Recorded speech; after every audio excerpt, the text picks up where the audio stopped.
Welcome to Bet on It with Jerry and not Jay. It says Jay at the top. That's my B. Actually, that's just B. Jerry and Jordan. We are here for another episode of Bet on It. Talk about a little bit of the MLB. We have NBA finals action going on, NHL conference finals action going on. And then we're going to get into some betting futures, start a little segment today.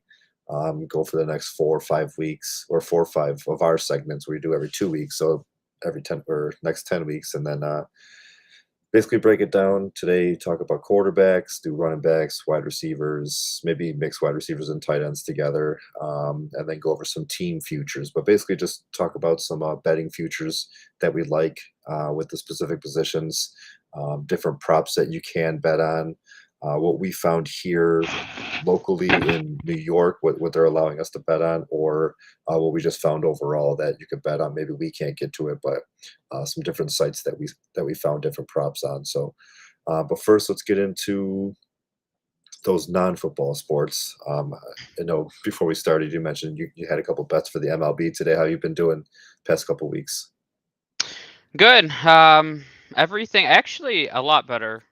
Not that I was doing bad before, but the last few weeks I've been pretty hot. I think this is the time of year where you have a lot more data on the season because early in the year you're going based on trends and directions from previous seasons. So I think now you're getting close to the All-Star break in the next month. You'll have the trade deadline and some movement coming in baseball. So I think this is the time of year where you can start to have a lot of success. And that tends to be the theme for me in almost any sport is I feel like I'm trying to just stay slightly ahead in the beginning of the year, then you can really hit your stride once you comes to mid-season and beyond. So yeah, it's gone really well. I always say that I like to hit around the 55% mark. It's been closer to 60, which doesn't sound like a lot, but 5% in the grand scheme of betting is pretty significant if you're Yeah, doing it consistently. So yeah, I mean, definitely pay closer attention to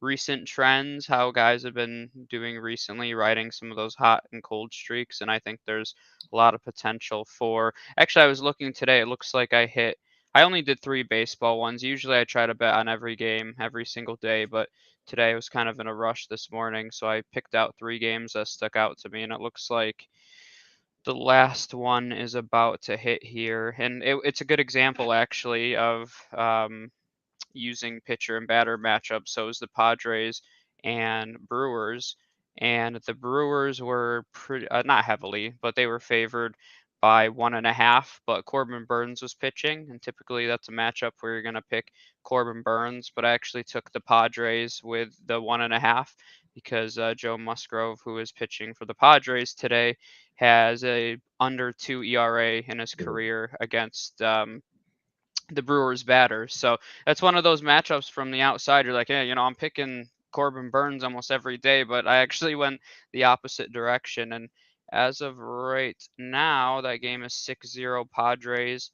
I took the under, which I believe was 9. I'd have to double check that. They're at 6 right now, and the fifth just ended. So that part might not hit, but, you know, one side of it is pretty promising. yeah. It's. I know we mentioned. I think it was the last show that we were on, talking about the overs and the unders in baseball, and you mentioned that tend to lean a lot more towards the overs, and notice a lot of runs lately in a Oh, lot of yeah. these games. There's a lot of runs today. Like the Phillies won 10-0. Washington won 8-5, I believe, and I mean, and none of these books are putting over 10, over 13 on the original spread. So it's weird to see. Well, not weird to see, but like there's a lot of runs going around, some 21-0 scores we've Yeah. seen. Um, but yeah, the over is definitely a good way to go. I only did one baseball bet today. Unfortunately, it was a parlay, so not everything lined up. The Blue Jays either lost or they're about to lose. They were down by 6 last I checked, unless the game's over now. And then I took the Brewers as well, so in that same parlay. So I basically lost by 2 legs in that one. But I ended up going with I went with a dog in that game. I went with or in that parlay, I went with the Nationals over the Reds. The Reds were semi-favored. It was closer to a pick 'em, but I was still getting plus odds on on the Nationals, so went with them. They ended up doing their job. Yankees did their job. Guardians did their job. Unfortunately, the couple of the other teams did not. Um, Basketball, or do you have any bets that you like for the weekend for baseball? Or I mean, a lot of the series started today, so it's going to be a lot of the same teams that played today against each other for Saturday and Sunday. But anything that really sticks out to you? No, I tend to do it kind of day by day. Rarely do I look too far ahead, and I think I've talked about that before, but sometimes pitching matchups get changed, guys get scratched, and things get moved around quite a bit, so I tend not to stay too far ahead of it. Yeah, so I haven't looked too closely for this weekend yet. I mean, you already mentioned Burns pitched today. Hmm. Nestor Cortez pitched yesterday. I believe Cole was today for the Yeah, Yankees. he So was. both of Yeah. their aces have already gone. So as they get deeper into the weekend, probably going to see the 3, 4, 5 guys.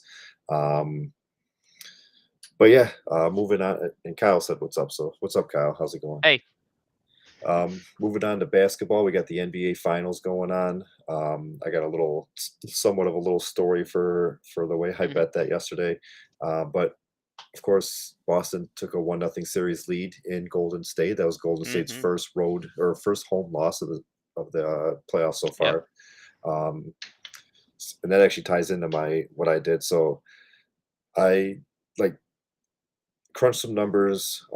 Golden State's been 9-0 at home in the playoffs so far, and they have a couple of their wins. I think they won one against Dallas by 3, and then I think they won one against Denver by 4, something like that. But their blowout wins also helped the averages, but they were averaging 14. They were averaging a win difference of 14 points for all of their home wins. So, and the initial spread was -3.5. Golden State, and I was like, I think Golden State's going to win, and I actually think they're going to win by a little bit more than 3.5. So what I'm going to do is I'm going to alternate spread the Golden State, maybe to like Hmm. 6.5, 7.5, whatever I could find, get some better odds, and then I'm going to take the over because I like the over. I think it was 213.5. Well, dummy me, accidentally alternate spread the Celtics to -6.5 and took the over. So it ended up hitting. And being that it was a single game parlay on DraftKings, um, you can't cash it out and then go to start over. So I just basically I had to run with it, and I ended up going to sleep before the game was over. I woke up and I'm like, oh wow, there's some money in my account. Did the Oilers come back and win? Because I also had the Oilers in the over, and it was like 3-0 when I went to bed for that one too. 3-0 Colorado. So in order for that to hit, they would have had to. It would have definitely hit the over because it would have been 7 goals if the Oilers were to win. And I look and I'm like, okay, the Oilers didn't win. They actually lost 4-0 to the Avs. There's no way Boston won because they were down by a lot, but they had a 40-16 fourth quarter, and they ended up covering the 6.5 that I gave them, and it was crazy. So a little mistake, put some money in my pocket, but don't do that. Try not to do that. Or do just tell me what you want to do every day, and We'll I just will do the bet opposite. literally the Yeah. opposite, and maybe that's my new strategy. Kyle asked a question. We'll get to hockey next. Let's just because there only is the one game this weekend. They're taking a couple day breaks. So Sunday is game 2 in Golden Hmm. State. Well, in San Francisco. Is that where they play? Yeah. Right? Yeah. Um, all of California is just confusing. Um, Hmm. who do you like in that game? Do you think Warriors bounce back? Any props or anything that you like from that game that you're going to bet on?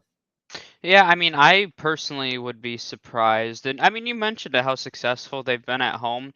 A lot of betting is betting on the averages, in my opinion. And, sometimes that's going to involve losses that you don't expect. That's just the nature of an average in general. But yeah, I mean, I would be very surprised if they lost 2 games at home Yeah. in a row. And this is going to be a tight series. I mean, mostly anyone who you've asked that's closely followed the NBA playoffs, they were going to tell you this is going to be a 6 or 7 game series, and I don't think that's changed. If anything, that was just reiterated after game one because I don't think anybody really expected that. I actually expect Boston to win the series at this point. I thought game one was semi important, and I think it kind of set the precedent for Boston's been very hot And I mean, I believe a lot in momentum in the playoffs, and I don't know if anybody has it more than they do right now. I know some people were worried because Golden State had a little bit of a break after the Western Conference Finals. I don't always think that's a great thing. I think right now you just want to keep riding the momentum as far as you can. Boston's got a lot of depth, which tends to really help you this time of year because you can rotate out quality bench players and still give your stars a little bit of breathing room rather than relying on them for 45 plus minutes a game. So that's a big benefit for them. Not that Golden State does have some good depth too, but Boston goes even deeper. So yeah, I mean, I expect Boston, not expect, but I would personally pick Boston to win the series right now. But I do think that Golden State takes this next game. And, I think I don't want to say it's silly to take Boston because, of course, they could win this game. But if you're once again playing those odds and playing the average, it's not as probable that the Celtics are going to win two straight games in at Golden State. So I think that's the direction that I would go in. I don't know how many of the specific player props have come out yet. I know sometimes they Yeah, wait till the last second on that one. I haven't. I was just looking at FanDuel and they have a few of them released. Oh no, but it's even more for the entire series. So oh I yeah, guess nothing too specific there. I think a good one. Actually, this was one that I was looking at a few days ago. Was the player that's going to average the most points in this series? Steph Curry has minus 300 odds, and after game one, that looks fairly promising. But I might take a chance and throw a few bucks on Jason Tatum. Actually, he's at plus 460 right now, and I mean, I think that he has a good chance to do it. I mean, it was only one game for Steph, and yeah, I mean, if there's a guy to take a chance on in that series besides Steph, it's going to be Jason Tatum averaging the most points. So that's the only one when I was scanning through different ones the other day that stood out to me. I was trying to see. It looks like the line right now is at -4 for Golden State. I mean, I'm comfortable right. enough with that to take the points at -4 as well. So Yeah, that's what I'm showing on DraftKings -4. Um, I I'm probably gonna put something in for that game too. Maybe just go with a two-leg parlay with the spread and the over or under. I'm kind of leaning the under. I mean, we know yeah, Boston is a heavy defensive team. Um, I don't think they're gonna go out and score. What they scored 228 or something the first game, or 222. Forgot what it was, but um, yeah, I think 228. Yeah, it's 215.5 right now. I think it's going to be a little. I think it'll be a little closer game two, but I do think Golden State grabs the momentum, and just comes out a little bit stronger, and then they get to a point to where, I mean, they were at a point where they were up double digits yesterday too, but they get to a point to where they can kind of just ride it out and cover that 4 point spread and keep it under maybe like a 102 to 97 game or something like that. Um, yeah, no, and playing the under is based on averages too, the best play. I mean, and when we're talking about that, I guess game one was literally the opposite of everything you would have expected. So really, what do we know? But you have another chance in game two to get it right here. So yeah, both of these teams, these were the number one and two teams defensively in the regular season in all the NBA. So when you look at it, depends what metric you look at, but if you look at defensive rating, they were the top two. So one of the things that I've always said in series two is as you go along, you tend to see more adjustments, and it seems to typically favor defenses as they adjust to the other team's offensive sets. So yeah, I mean, I think there's a lot of things moving in the direction of the under on this one. all right, now we got to talk some WNBA. Oh gosh. No, I'm just kidding. I don't know anything about that. My notes are blank. On to the NHL. I guess we'll answer Kyle's question first. Who do you think will win the Stanley Cup? I've already filled out a bracket. I do one through work, and I had Colorado versus Tampa in the finals, and I believe I Mm, picked Colorado. And I know that's kind of chalky, but well, it's actually more chalky to mm. go Tampa. But yeah, I picked Colorado. I think. I mean, I've been.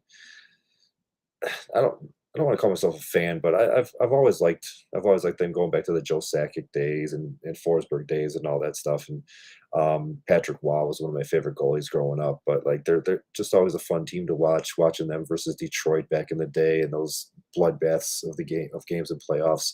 And now they're a highly skilled team.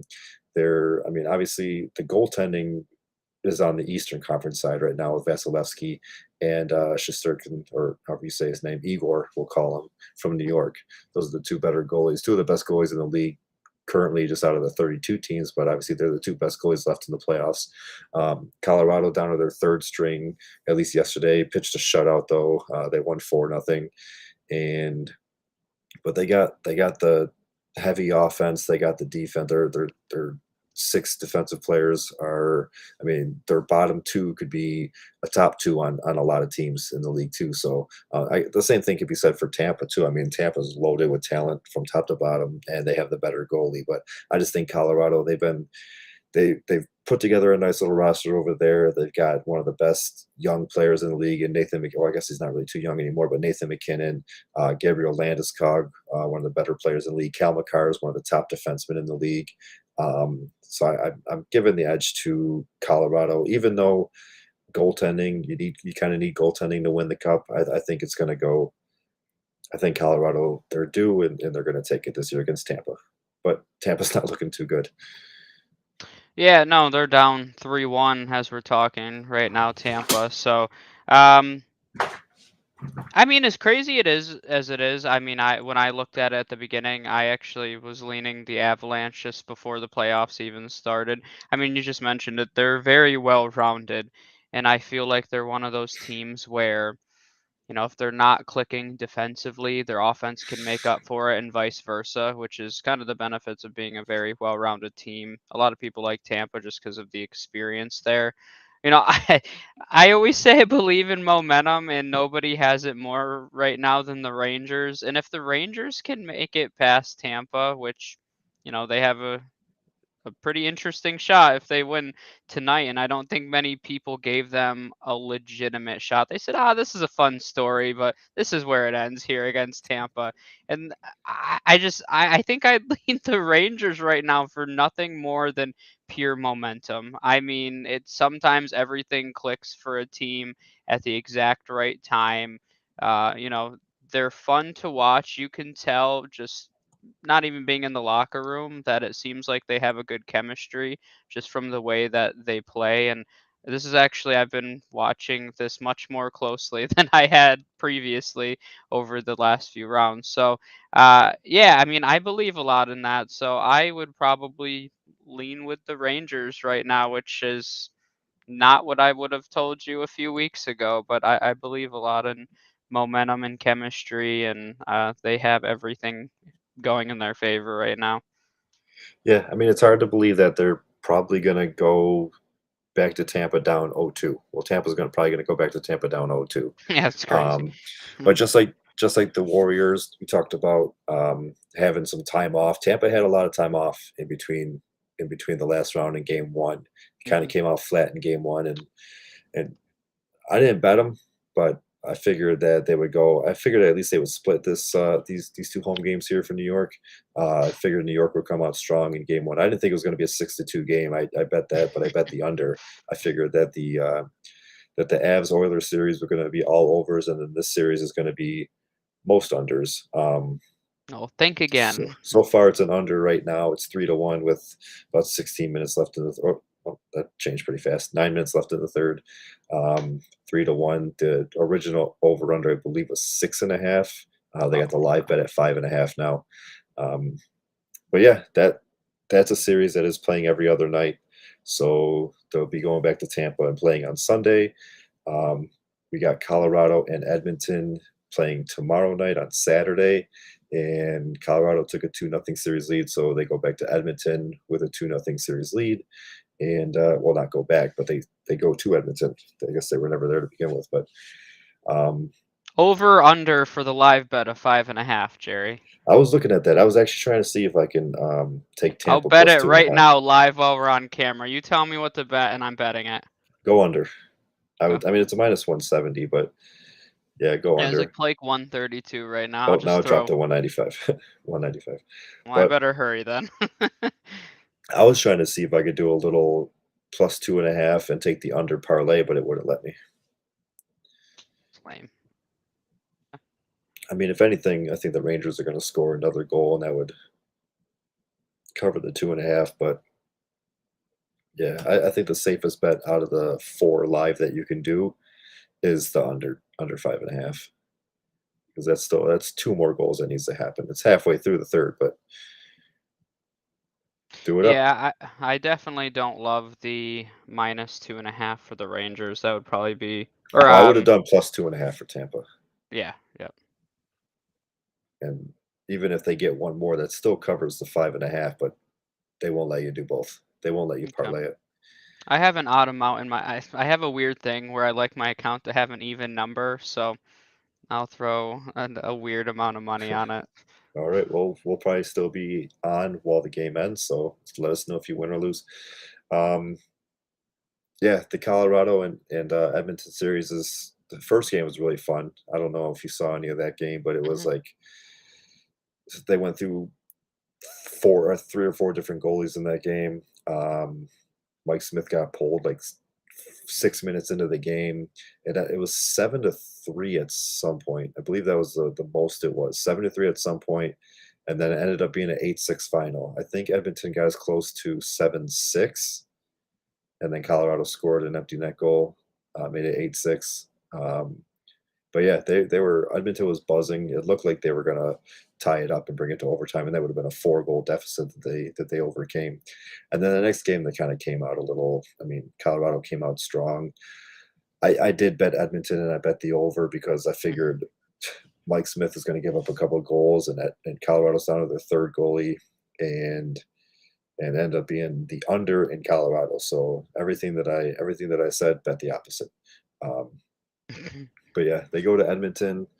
I think of the next 2 games in Edmonton, I think Edmonton wins 1, possibly both, but I definitely think they win 1. I don't think they get swept, and so if I'm gonna be putting any money on them, I'd probably go with Edmonton money line and the over tomorrow night. So Saturday night, I would probably do that game 3, take that, because I think they do come out strong, in front of their home crowd. And then as far as the other series goes, we talked a little bit about is Sunday would be game 3 in Tampa. It's tough because like New York just looks so good, and you just talked about them. But I also don't think Tampa's going to get swept, and Oh gosh, can you imagine? That would be wild. they swept the last round, and then they get swept this round. Um, I don't know. I'm on the fence about it. I don't know if they have the over under out there right now. I'm kind of leaning Tampa and the under.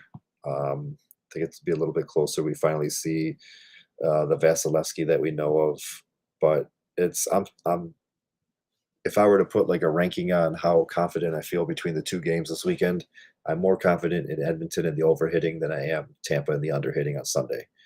So that's kind of where I'm leaning right now. Anything else to add? You got anything to add for the games this weekend? Let's do that hockey. No, that's it. All right, moving on to the NFL here. Like you said in the beginning, we were going to get into some futures. Um, DraftKings, especially in well, not just DraftKings, but in New York, I think we are. We might have mentioned it before, but I think we are kind of limited into what we can and cannot bet as far as just certain player props, and like there's certain college teams that we can't bet. There's certain like I see a lot of people betting like overseas basketball, but I haven't seen that as an option for us, so I don't think that that's something that's allowed here either. So unfortunately, the actual app doesn't give us a lot of options on stuff to bet on, so we can't find all the odds that way.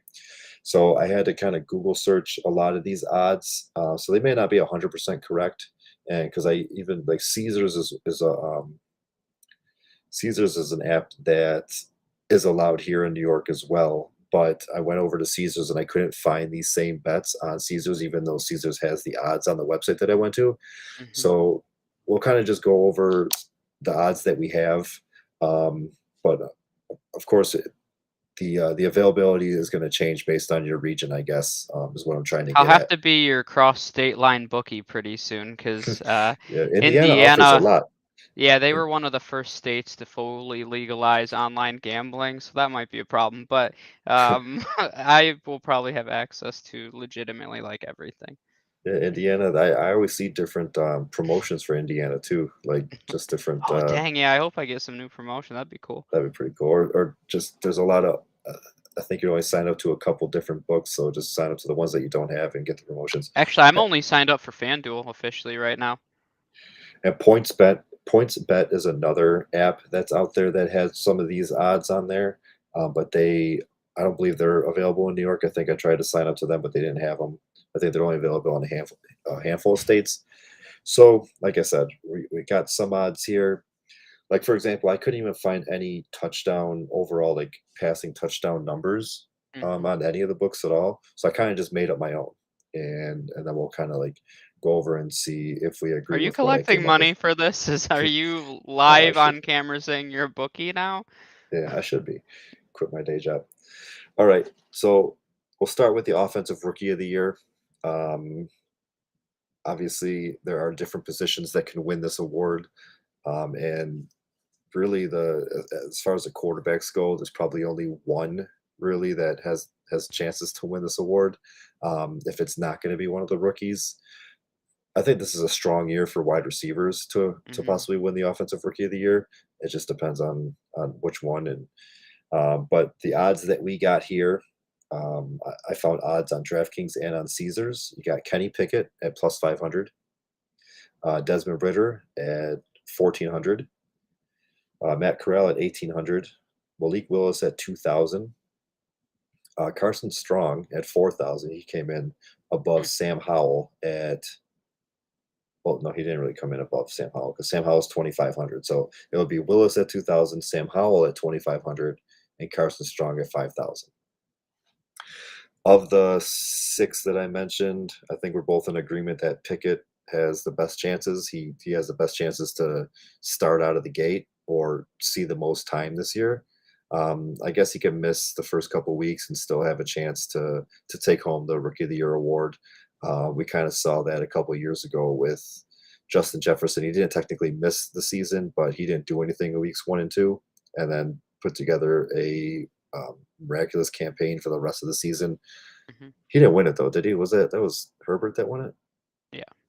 Yes, but still, I mean, Justin Jefferson still put together a nice season to where he at least had some It's votes crazy for when it. you look at his numbers and you're like, oh, he didn't even win anything for that. You got a ghost behind you. Um, but yeah, without stating the obvious, would you put any money on any of the other quarterbacks outside of Pickett? And would you put money on Pickett? Yeah, potentially. I think plus 500 are pretty good odds for it, so I might potentially. It was a cat, by the way.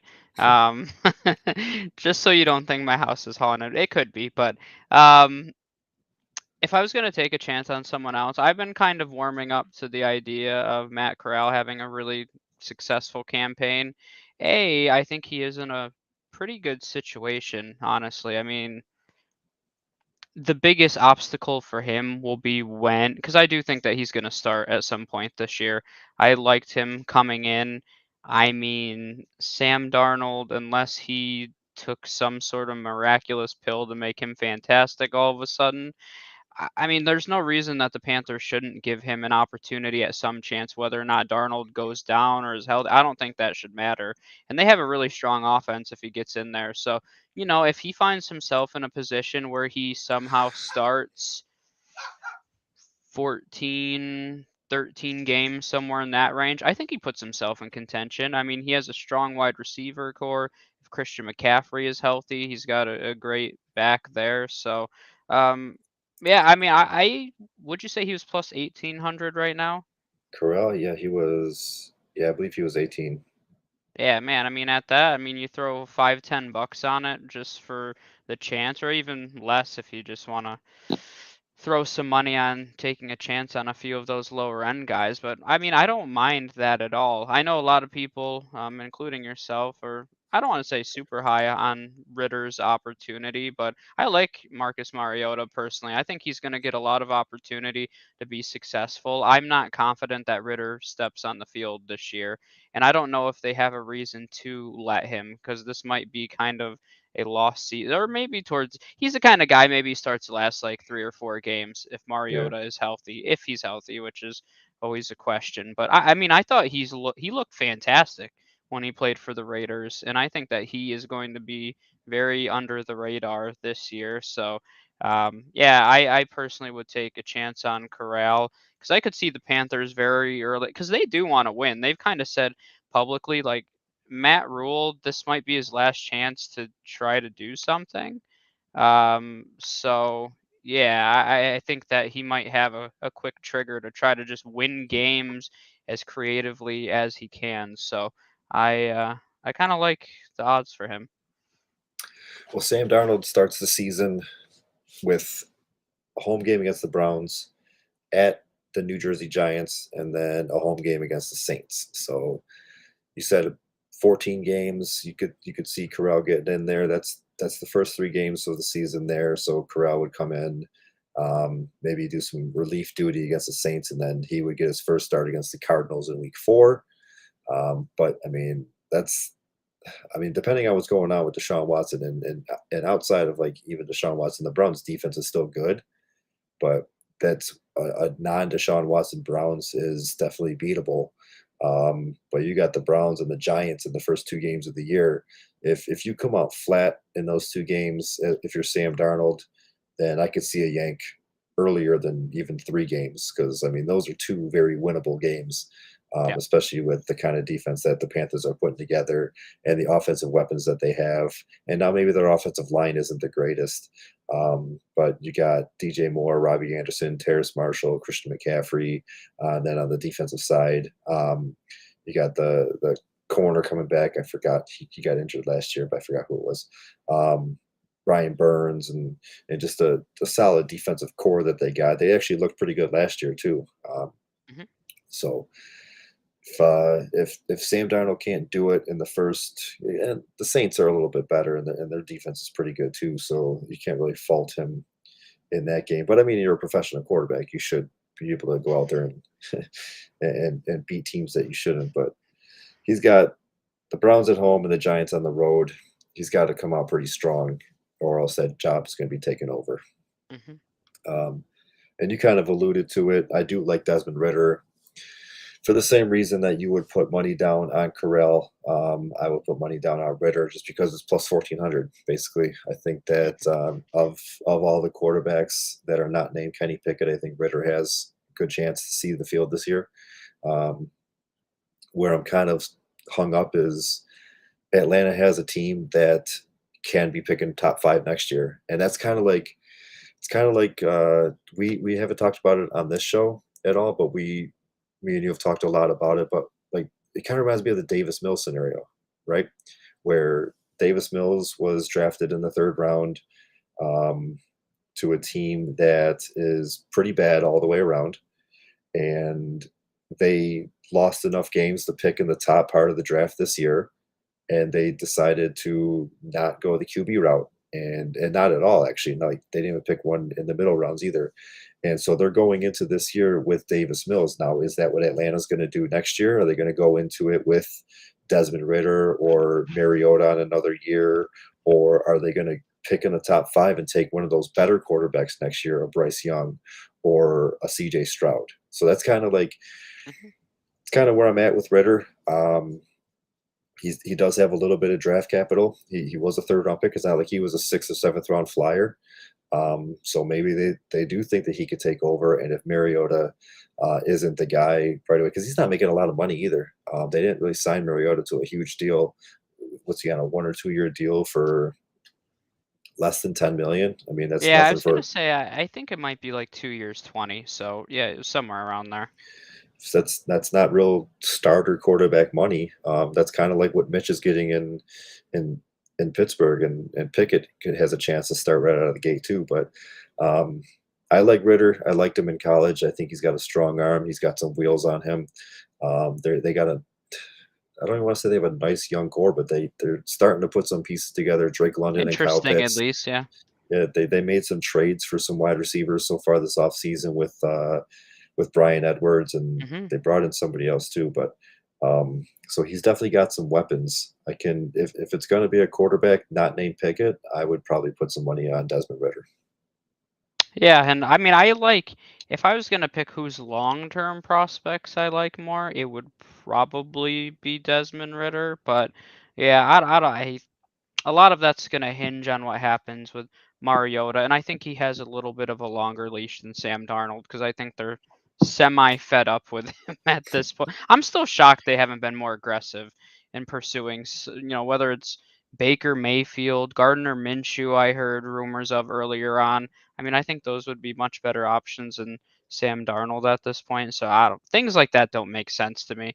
There's better cost effective options than him. Go out and get them. I mean, because they do have a pretty solid team. Not to say that they're a quarterback away from winning the Super Bowl or anything crazy like that, but they could be a playoff team with a really good quarterback. So I don't understand teams like that. Like, go out and get somebody, and there's better, even if you see them as a bridge option, there's better bridge options out there than Sam Darnold, and that's the reality. All right. Next one we'll do is I didn't see a lot of different quarterbacks on this list, but I did. I ended up clicking the odds, and of course, most of them are running backs because it is rush yards. And surprisingly, I didn't scroll down far enough to see like a Josh Allen or a Dak Prescott, but I only got three here. And if you want to add any of your own, you can. But I got Lamar. This is to lead the whole league in rush yards. Okay. Lamar at plus 4,000, Jalen Hurts at plus 10,000, Holy cow. and Kyler at plus 15,000.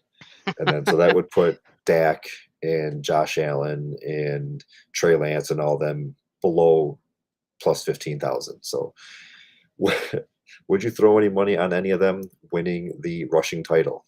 And this is I this is don't think including running so. backs too. So I can't see. I mean, Lamar probably has the potential to come the closest, but I, th- his rushing numbers have come down slightly each year.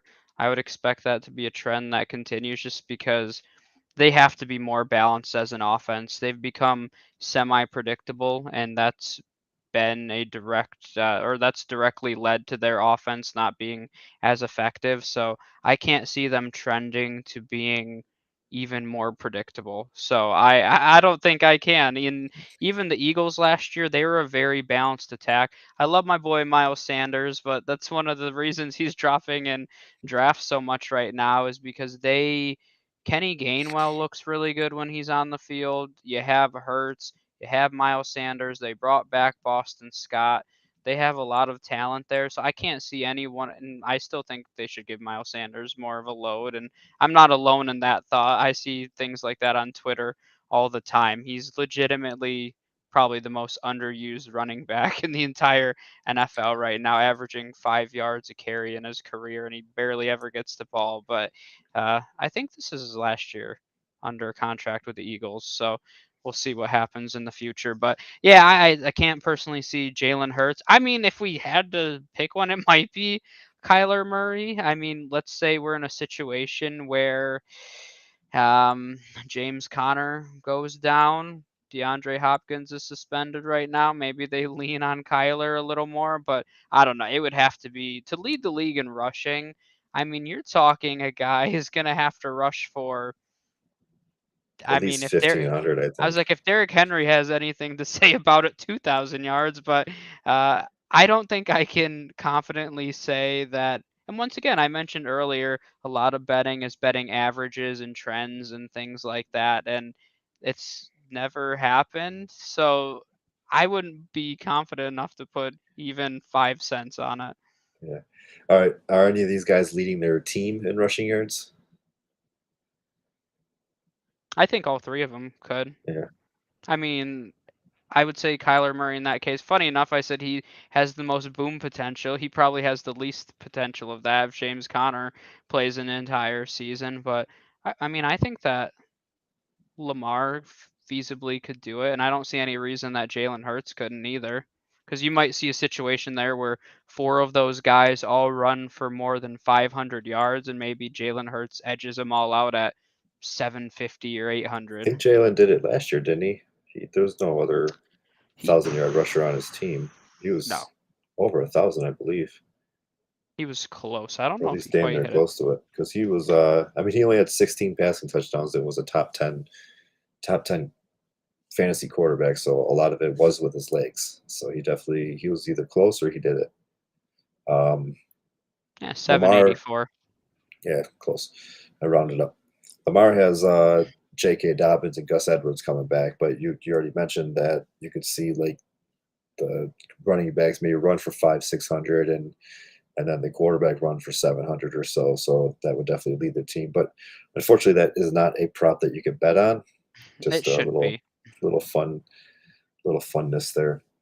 Um, this prop I did find actually on my own DraftKings, so this is one that I can personally bet on. This is passing yards to lead the league in passing yards. So I Hmm. think I rattled off 10, 9, 10 quarterbacks here, and I didn't just name the top 10 with the top 10 best odds. Um, I did skip around a little bit, but I have got about 10 here. So here's what I got. Got Justin Herbert is the overall favorite at 550. Tom Brady at 700. Matt Stafford at 900. Burrow at 900. And Mahomes at 900. So all of them have equal odds. And then Derek Carr and Josh Allen at 1,000. Um, Aaron Rodgers at 1,400. Russ at 1,800 with all his shiny new weapons. And I threw Jameis on there because he's done it before. Jameis Winston at 2,500. Um, so obviously left off guys like Dak, left off guys like Watson if he ends up playing the whole year. Um, Left off guys like Matt Ryan, who has a new home there out in Indianapolis. Where's your money going? So I did a little bit of digging on this one because this was the one that intrigues me. Hey, cat. This is the one. No matter where I am, he's gonna find a way to creep behind me. This is one that intrigues me the most. So I did a little bit of digging all the way back to the year 2000 because why not? What else better do I have to do? But since 2000, there's only been 3 times where the person who's led the league in passing wasn't top 10 the year before. So basically, very rarely is there an outlier. And on average, the person who leads the league in passing finished sixth the year prior. So you're talking that your best odds of betting on somebody typically tends to be somebody that was, I think it was like 6.5. So someone that finished around 6 or 7. So if you're realistically looking at it, you can go back every single year to who finished top 7 the year prior, and that's who gives you the best odds to win some money. So in this case, and yeah, I was actually going through DraftKings too, and they list literally everybody's odds. They even have Yeah, Taysom Hill here and Tyler Huntley all the way down to the bottom. like If you plus scroll 15,000 or something down, like it's like, that. yeah, they're at 20,000 right now. So if you really want to go wild, there's your bet. Speaking of Marcus Mariota, but he has the same odds as Mason Rudolph, though. Come on now. You know what I found funny? I don't want to take you away from your thought, but like I was looking at other futures, and I was looking at the best, well, actually the worst odds of a Super Bowl matchup, and it was the Jets versus Seattle at like plus. I think it was like a plus 150,000, something like that. Because if you put like $1 on it, you win 151,000 Oh, dollars. I but if think it that's a was. Super Bowl matchup, I'm quitting sports. So I'm just done because don't get me started on the Seahawks. Screw them. They're so stupid. Um, yeah. Oh, and going back to that, where on average, you're looking at the top 10 guys, the outliers, just to throw some fun in there. Jameis, as you mentioned earlier, who led the league in passing, he was not in the top 10 the year prior. Tom Brady actually in 2017 did it. He finished 11th in 2016. So I mean, Oh, close, but not good enough. Not good nope, enough. technically he didn't do it. And then I didn't even know he led the league in passing. In 2009, Matt Schaub led the league in passing. and he definitely did not finish top 10 the year prior. So just I thought that one was interesting. I like going back through old stats if I have a few minutes sometimes because you just see random things like that and you're like, really? Matt Schaub led the league in passing one year, which I is kind of unbelievable. That's kind of for me when I was first getting no, I guess I was heavily into football before that, but yeah, I guess I didn't realize that. But so if you're looking at that based on last year, you're basically looking at Brady, Herbert, Stafford, Mahomes, Carr, Burrow, Prescott, Josh Allen, which, were kind of the people with the top odds. When you start narrowing it down a little further, where's Russell Wilson's odds right now? He's a little, what's he like? 1800. Yeah, 1800. He's 10th. So my second thought was going through the strength of schedule to see if that could potentially play a role, which, obviously it definitely can. When you're looking at that, Russell Wilson has the fourth easiest strength of schedule this year for a quarterback, and then Dak has fifth overall. I kind of like going in the Dak direction, honestly. I think his odds are pretty good right now. I think one of the Cowboys' weaknesses as an offense last year where they became a little too reliant on their passing game, but if we're being honest about it, with Zeke aging and not getting any better, I feel like they might have to rely a little more on Dak and continue to be a very pass heavy team. Not that that's necessarily the answer to it all, but they might have to win some games. So I don't mind the Dak one. I'm intrigued by Russell Wilson. Yeah. He's going to be with a new team with a new system too. And Nathaniel Hackett's had himself some success with a few maybe well-known quarterbacks.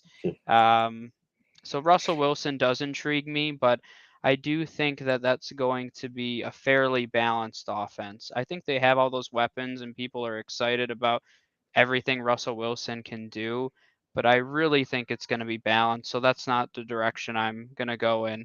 Um, my other, honestly, because I didn't really realize how high he finished last season, but he was fifth in the league in passing last year as Derek Carr. I mean, he added weapons. Josh McDaniel is there now. I mean, Mac Jones finished 13th in the league in passing as a rookie last year.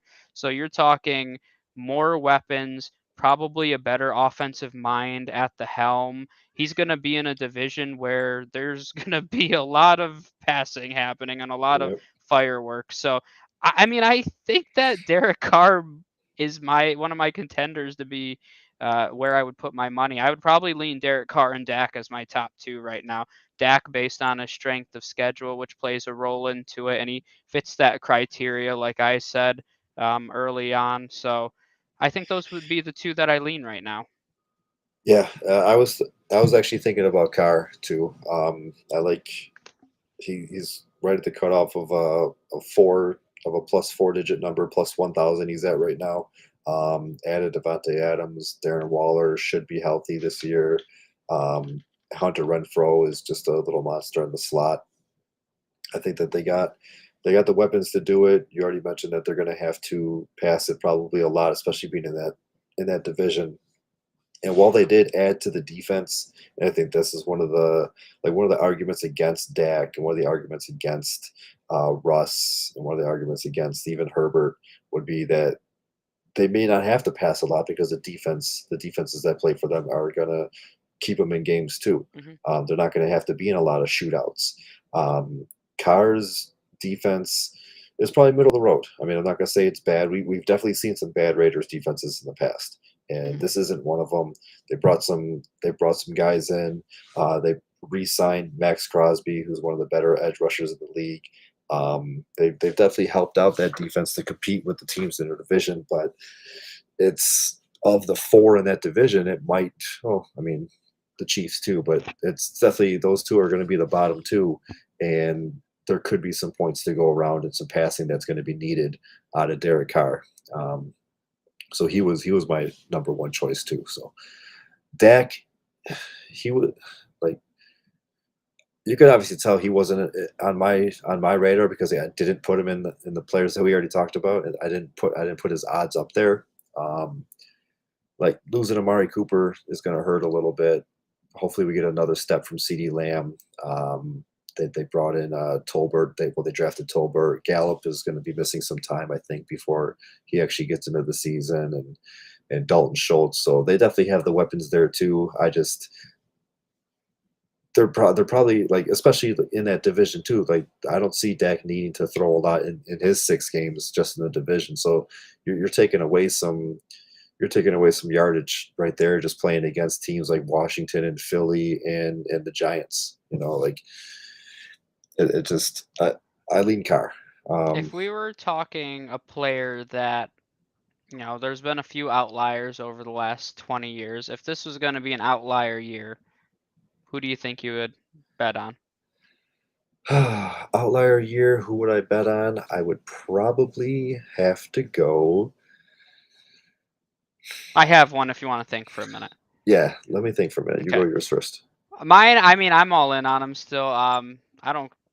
It'll sound crazy, but that's okay. I would actually probably go Trevor Lawrence.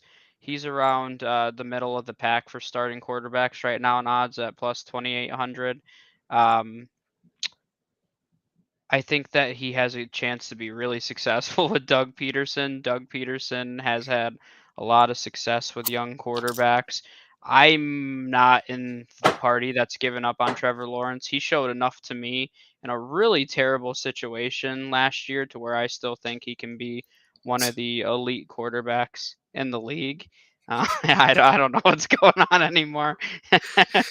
um, so yeah, that would be the direction that I would go in, towards the middle of the pack right now. But you talk about teams with terrible defenses. I mean, the Jaguars are probably going to have, I mean, they're going to be better than they have been, but that's not to say they're going to be very good at this point. So they're still a bottom, I don't know, 5, 6, 7, 8, somewhere in that bottom fourth, we'll say, defense at this point. And I do think they have some potential to be better than that. But with that being said, I think it would be Trevor Lawrence. I think there's a lot of factors that should lead to him having a better second season. If you talk about strength of schedule too, as of right now, he actually has the easiest strength schedule for quarterbacks. So, that plays a role too. So I think there's a lot that goes into that. I hope you say Jared Goff is your answer, though.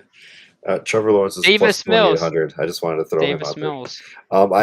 I got 3, Okay. and I'll put them in order. And you guessed the one. Jared Goff would probably be number 1. Why? Because Detroit isn't that good. Because you hate your money. That's why. Just want to burn it. No, Detroit's not that good. They brought in Jameson Williams, who could be ready. Amon-Ra St. Brown is going into year 2. He looked really good for a handful of games last year. TJ Hawkinson, DeAndre Swift could catch the ball out of the backfield. So he's got weapons. There's no reason why he shouldn't be throwing the ball. Maybe they could get a little bit more balance with DeAndre Swift running the ball too. But that is a team that is going to need to throw the ball a lot. So I'd put Jared Goff as my number 1. Number 2 would be Matt Ryan. The thing that's tough with him is he doesn't have a lot of weapons. He's got Michael Pittman. They drafted Alec Pierce this year, brought in a tight end in the draft, and also have Granson coming into year 2, I believe it is. But I mean, none of those names really stick out outside of Michael Pittman. JT could catch the ball out of the backfield too, so he'll get some receiving yards to add on to Matt Ryan's total. But I just think it's a long shot for him. His odds are plus 2,000. Goff was plus 5,000, so that's good money there. And then the third one I had has the best odds of the 3, actually, is Kirk Cousins at plus 1,800.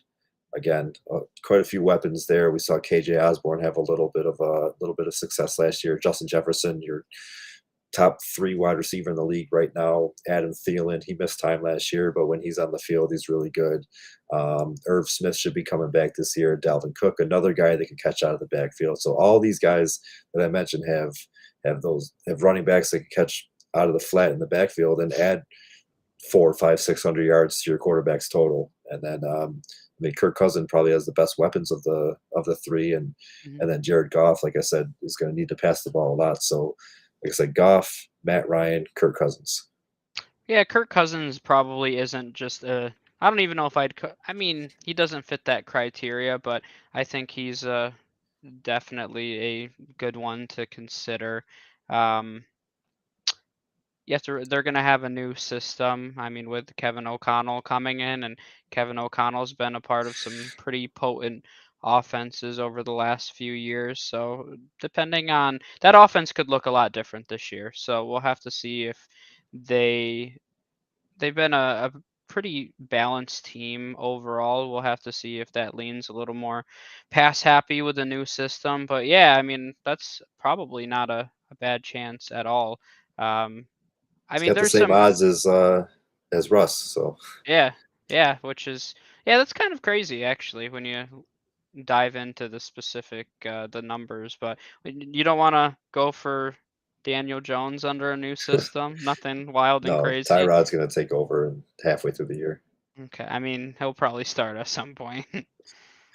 All right. Got another little one. This one I found on Caesars. It's the comeback player of the year.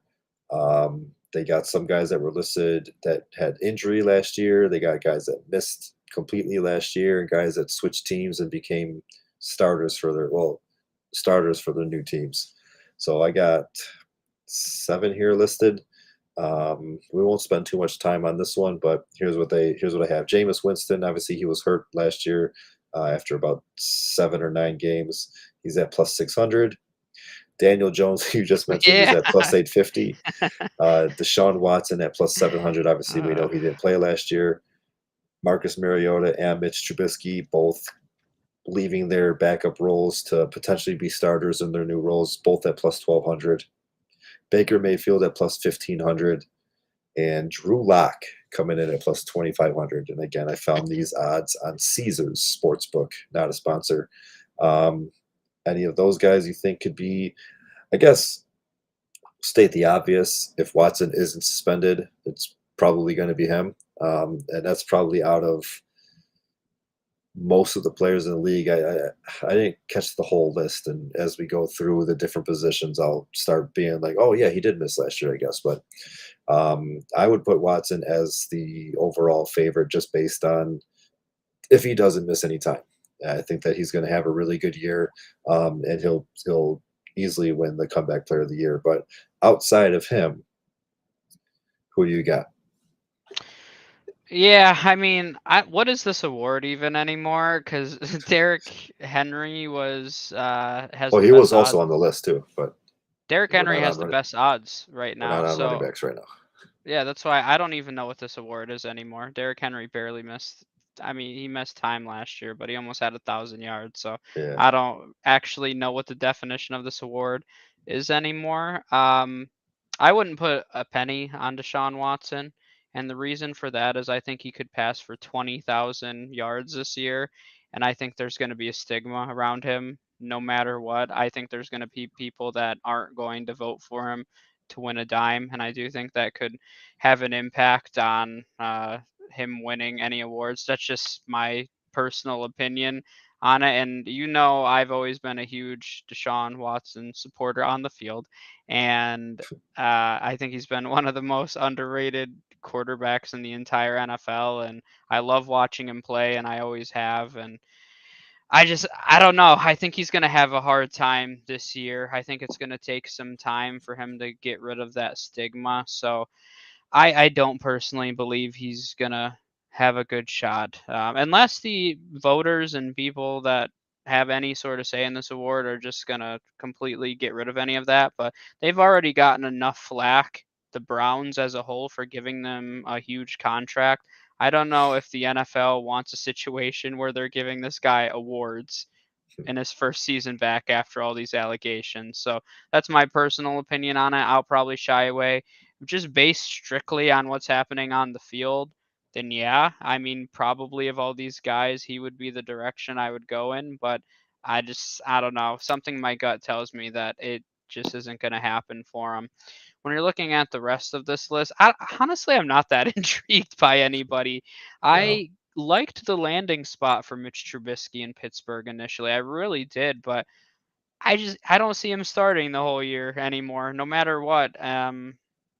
I won't say no matter what, but I think Kenny Pickett probably gives them a better. I don't know because Mike Tomlin is going to play whoever's going to help him win. He doesn't care if Kenny Pickett was taken in the first round. So if Mitch Trubisky wins this job out of the gate and they're winning with him, then there's no reason that they're not going to just keep rolling with him. So I'm slightly intrigued by Trubisky. I mentioned I like Marcus Mariota too. If he plays really well, I think that there's no reason he's not going to keep this job. So those are the two that kind of stick out to me. I have no faith in Daniel Jones, so I'm not going to touch that one, even though his odds are pretty good for some reason for this award. Maybe someone knows something that I don't, but um, yeah, I'm not overly intrigued by anyone on this list. Yeah, no, it's one of those. Just had to mention the quarterbacks, but chances are it's going to go to. I mean, off the top of my head, I can't even think of anybody that missed a McCaffrey, significant amount of maybe. time. Yeah, well, I guess he's one, but um, like a defensive player too that missed a significant amount of time that came back Chase and Young, I think, had it's gonna. pretty good odds. Yeah, I think he was up there. Him and Henry and McCaffrey. I think were the top three that I saw at the top. And I don't even know when the first. Well, obviously he's plus 600, but Winston he was a little bit down the list. Which I mean, I guess if I were to choose a guy, it might be him, just because Yeah, I mean, he's got he a does lot of have the weapons. best. He's got the weapons. He's got the best chance to not sit on the bench this year, Yeah. if anything happens.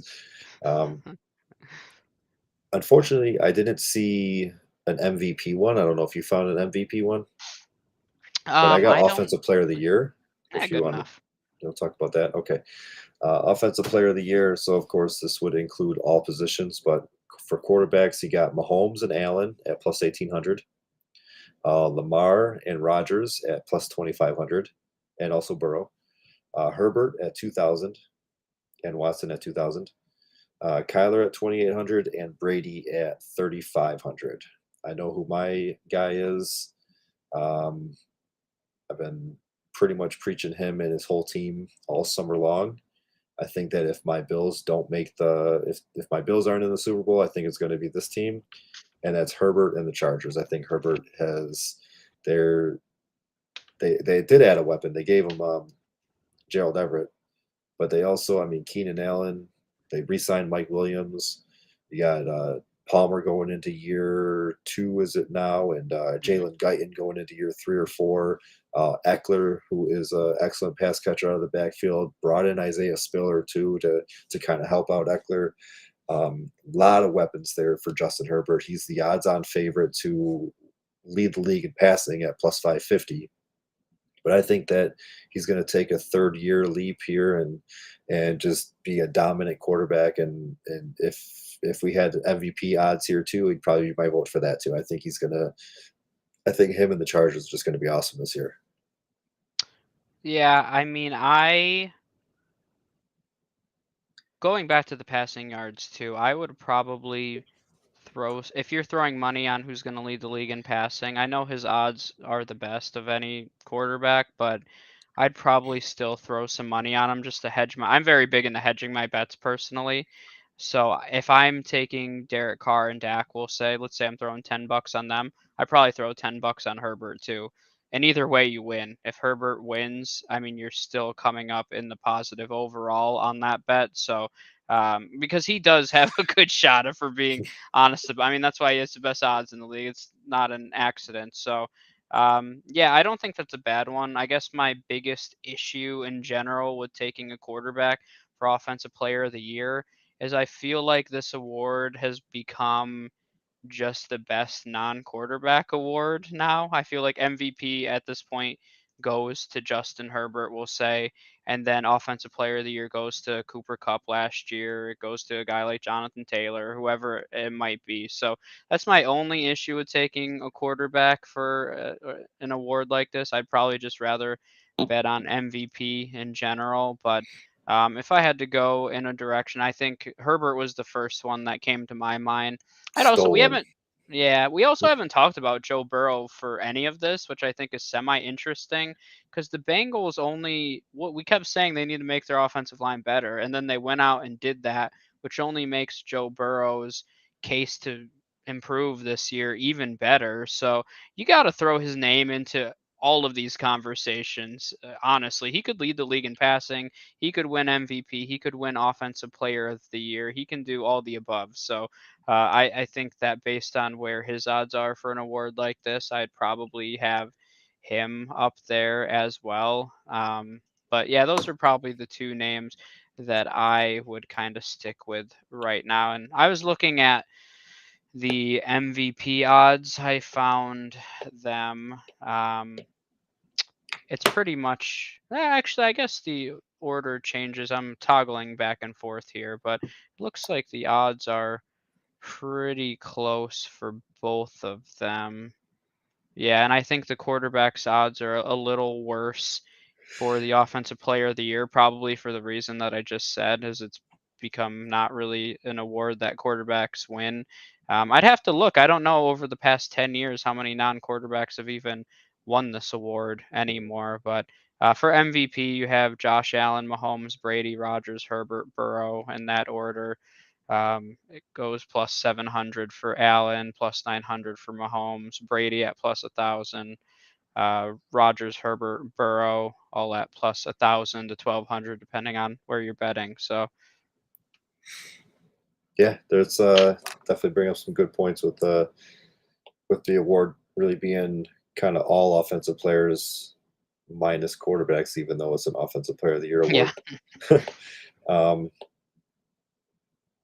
yeah, he's. I mean, there's a couple guys that we really haven't spent a lot of time on. You already mentioned Burrow. Uh, the old guys, Brady and Rodgers. I mean, they've been doing it for years, and we really haven't given them any love at all. Mahomes, we haven't. I mean, Mahomes, he's got a 50 touchdown season under his belt. I guess losing Tyreek Hill is going to not give you a lot of love and awards and chances to win the best of things. But yeah, guys like that, and like it's a young man's game now, and yeah. Mahomes The is an only old one guy I now. would say, I mean, it is funny because Brady led the league in passing last year, and we haven't. Literally, that's the first time we've mentioned his name. So, I mean, you can always throw his name into any conversation. Aaron Rodgers, I there's only one bet that I'd maybe throw any money on for him, and that's maybe passing touchdowns because Nice always been segue. effective. Yeah, you're welcome. So that might be the only one that I would consider because he's always among the league leader. Holy cow, past my bedtime.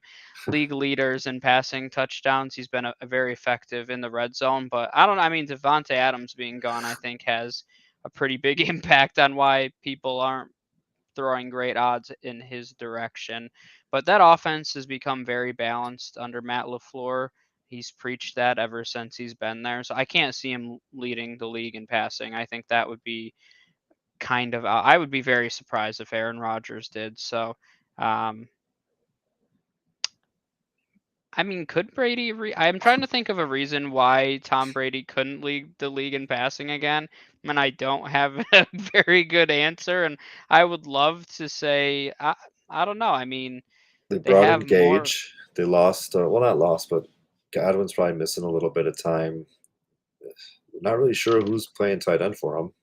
Gronk is undecided. They lost OJ Howard. So right now it's Brait. I mean, Brait's probably not putting up what Gronk could put up in a full season if Gronk gets a full season. Um, I mean, Mike Evans, you pretty much you could guarantee him for a little over 1,000 yards. So that's plus 1,000 for Brady right off the bat. Um, but yeah, I mean, there's not. The only thing that I would really say with them is maybe they do go a little bit more balanced. Paid Lenny quite a bit of money. They brought in a third round running back this year. Maybe they run a little bit more. Their competition with the Panthers and the Falcons isn't that great, so he doesn't have to pass a lot in those games. Same thing with the Saints. I mean, the Saints kind of have his regular season number, but it's not a Sean Payton Saints team anymore. So maybe maybe he just doesn't need to chuck it as much as we're used to seeing Tom Brady chuck it. Yeah. Herbert's odds on, I don't know what you're asking exactly, but I'll give you all of Herbert's odds that I got. So to lead the league in passing yards, he's 550, plus 550. To be the offensive player of the year, he is plus 2,000, and that's all we got. He's not going to MVP, be. yeah, it depends. It's like 1,000 to 1,200 depending where you're betting. I said the last one that we got here, like I said earlier, we didn't really find any odds for passing touchdown leaders. So I kind of just threw numbers on them.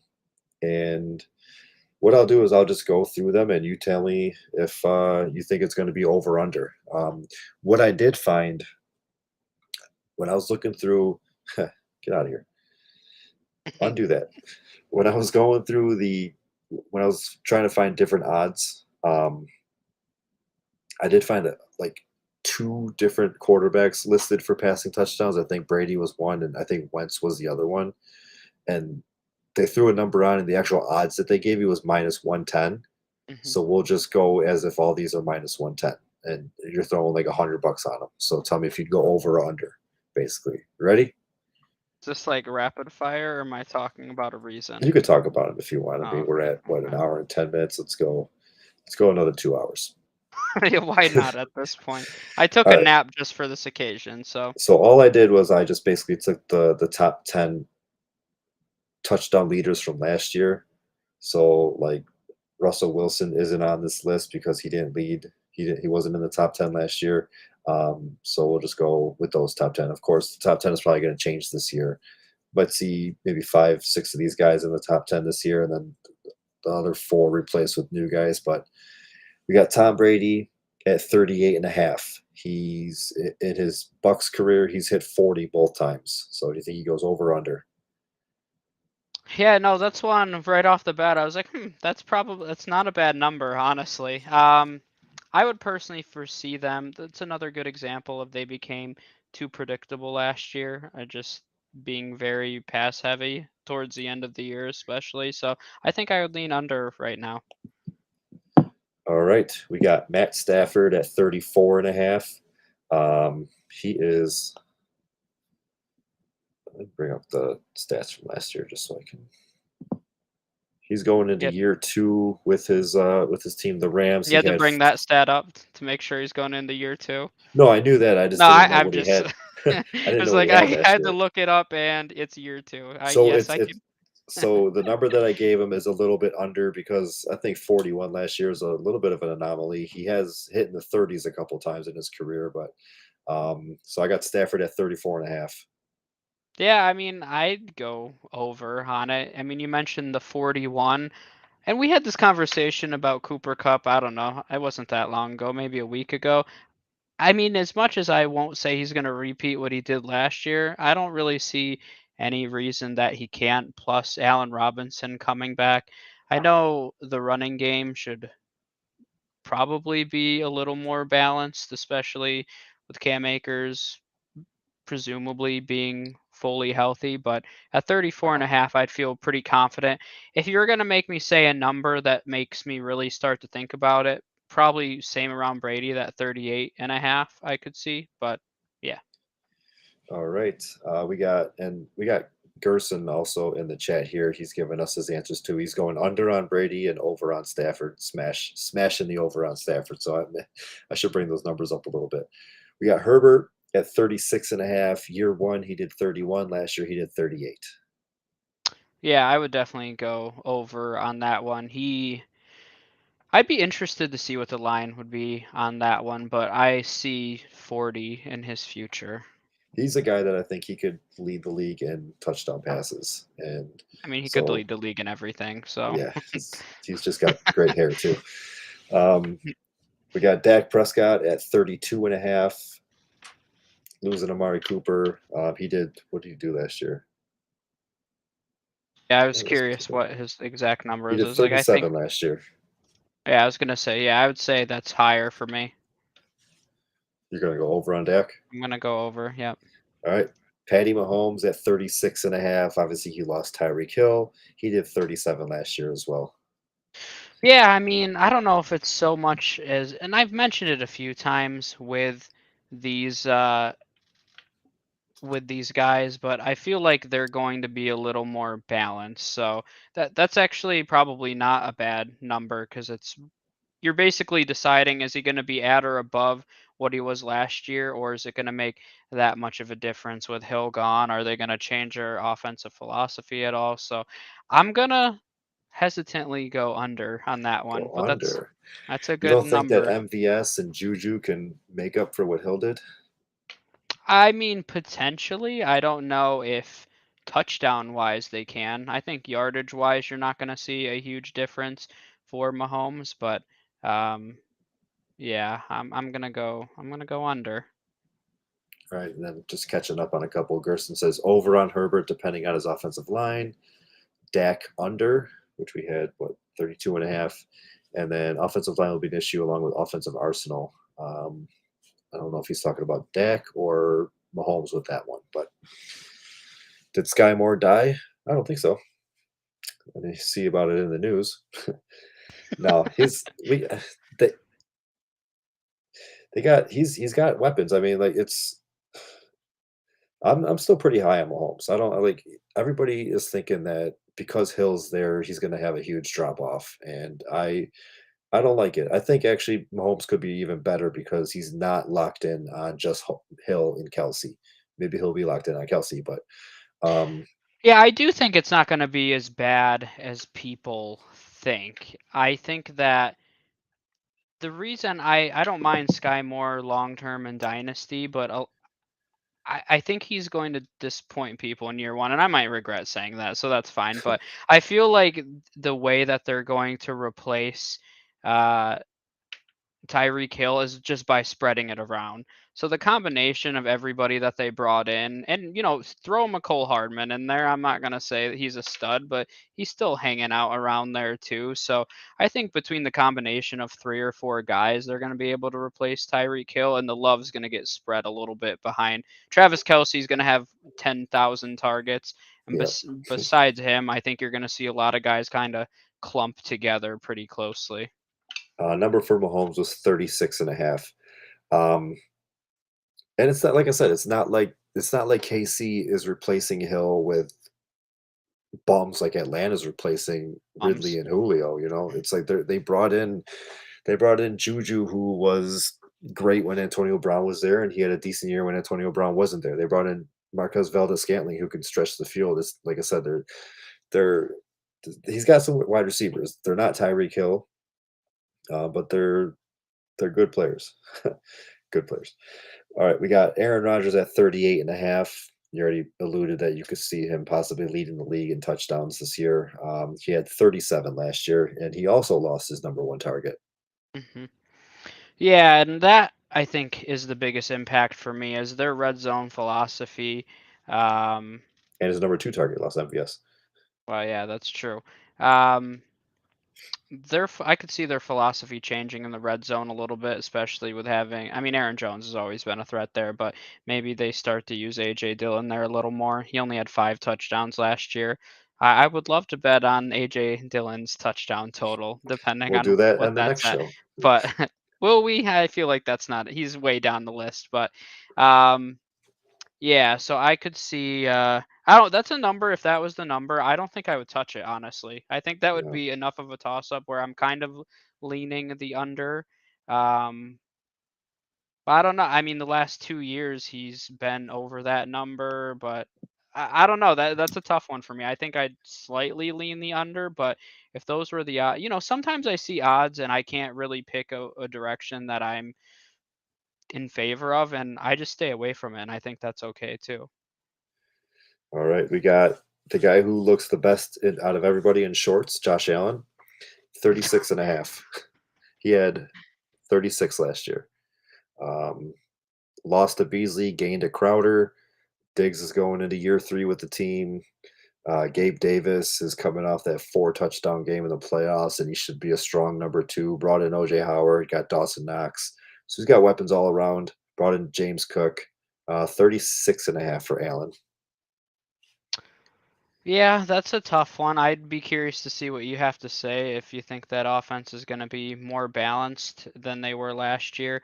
With a guy like Josh Allen, I think I would have a problem in general saying under because, I mean, he has the potential to murder that number if they rely on him heavily enough. So I probably favor the over.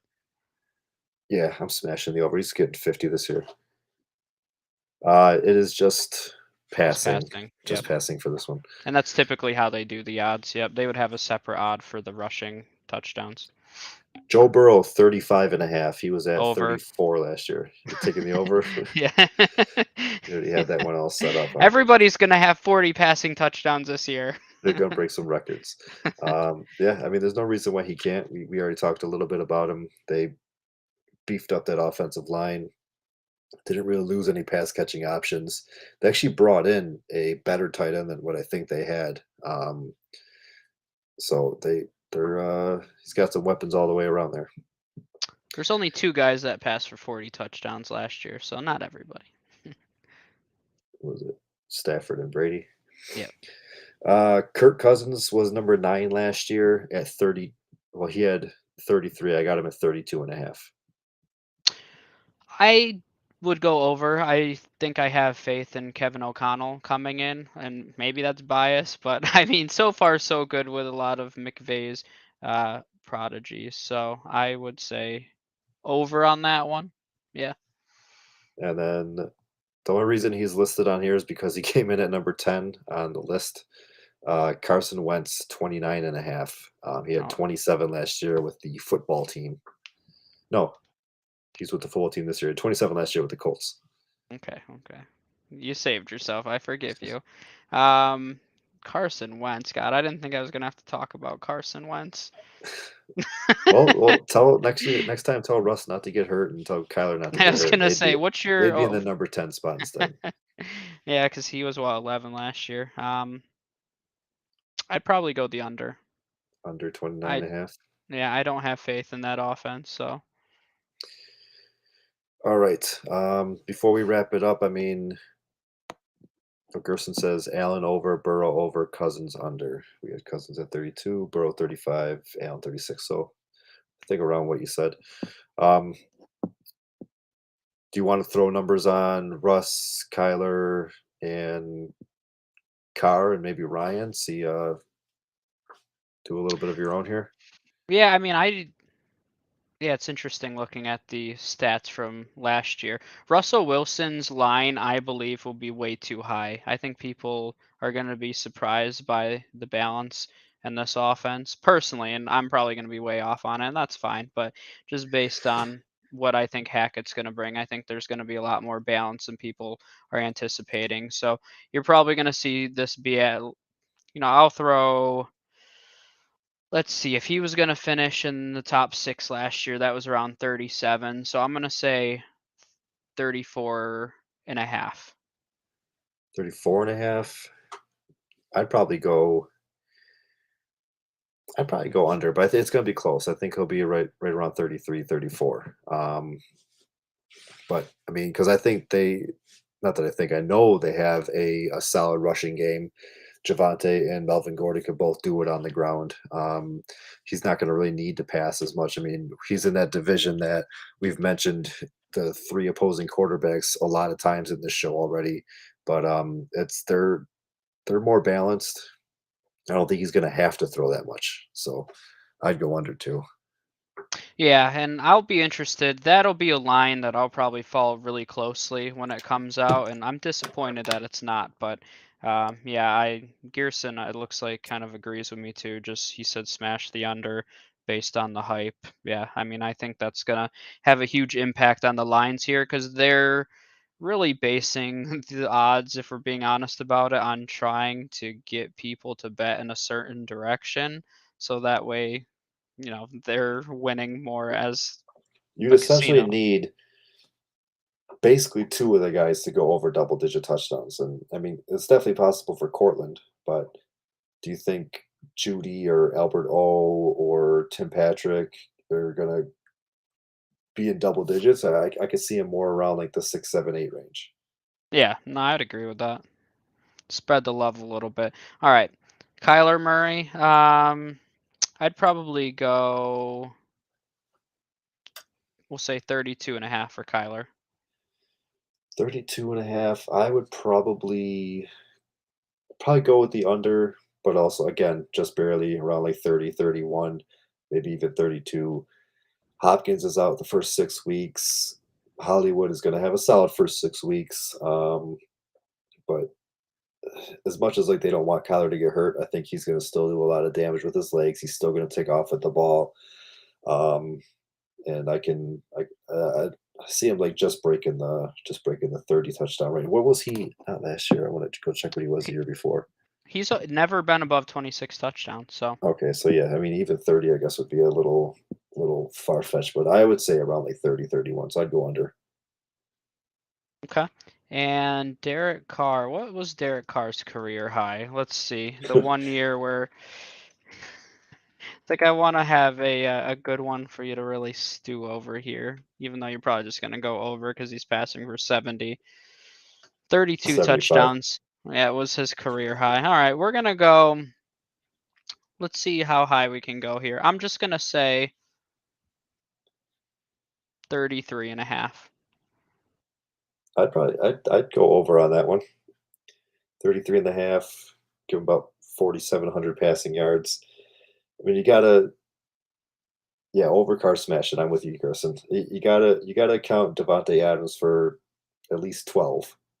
Um, and then Darren Waller, he could get into the end zone, even though he kind of hurt my feelings last year, but he was hurt. We'll give him the benefit of the doubt.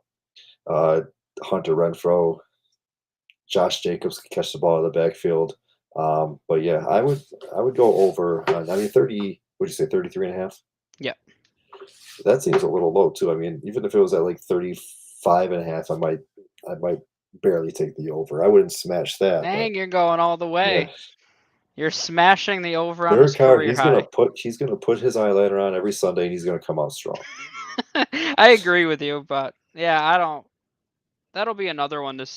It'll be interesting to see how high the hype gets to get people to bet the over.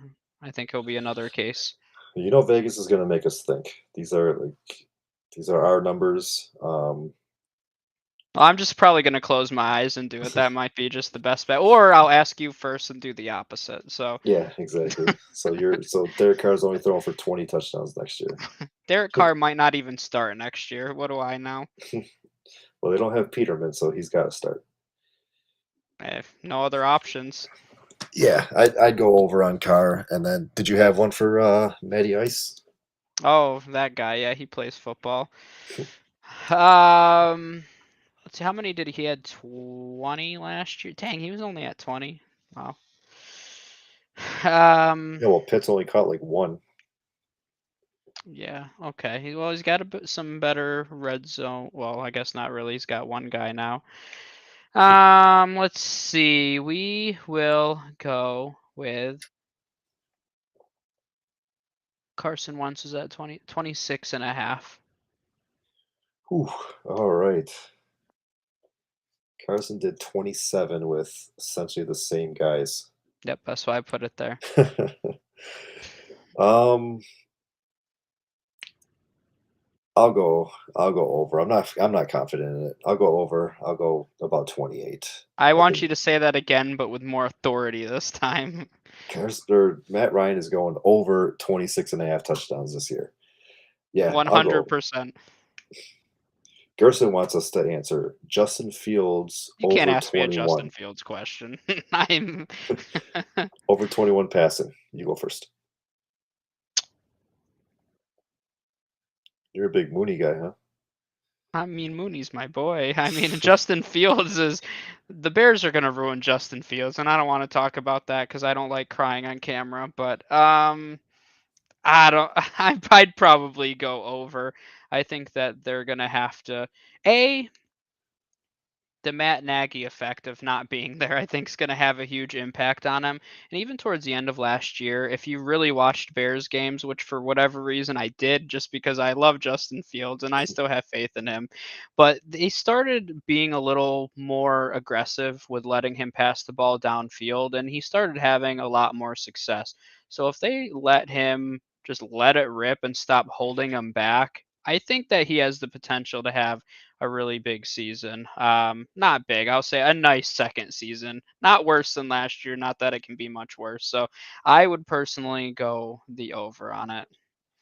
Yeah, it's in a 17 game season, it's hard to not throw 21 if you're starting all 17 games. I mean, you could even have a couple 0 games in there and you're still probably throwing over Matt Nagy 21. takes that as a personal challenge. He's like, "Oh, you think that's easy? I'll prove to you that it's not."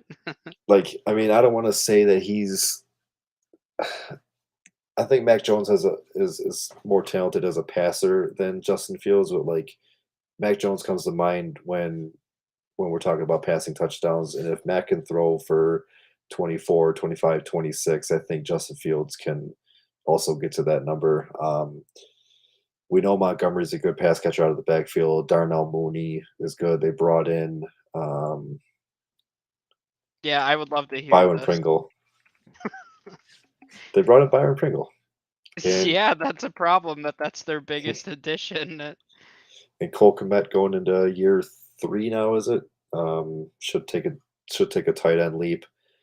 That's honestly the thing that kinda has me where I'm like, I don't know, because who's catching 21 touchdowns on the Bears? I mean, I Cole Kmet and yeah, I mean, Darnell Mooney and that's it. I don't know. That's the biggest reason that I'm like, I don't know. If it was just I'm evaluating Justin Fields on his own, then I have faith in his ability to do that. But when you really start to dive into who he's So when you're passing the doing when you're ball doing your to, stat projections, you're gonna be right around 21 for Justin Fields? I mean, yeah, I think that probably I would say somewhere between like 20 to 23, and I'll have to try to, I'm very big into looking at offensive coordinators and offensive systems, so I'll have to try to break that down a little more to see what direction I think it's gonna go in. But yeah, I see it like 20 to 23 is probably gonna be the range that it's in. All right. I think that'll wrap it up for us. If you're betting on the NBA or NHL playoffs this weekend, good luck. And then we will be back in 2 weeks with the running backs. And for Bet on It, I am Jerry, and that is Jordan. But according to Jeff, that's Jay. Have a good one, Same guys. thing.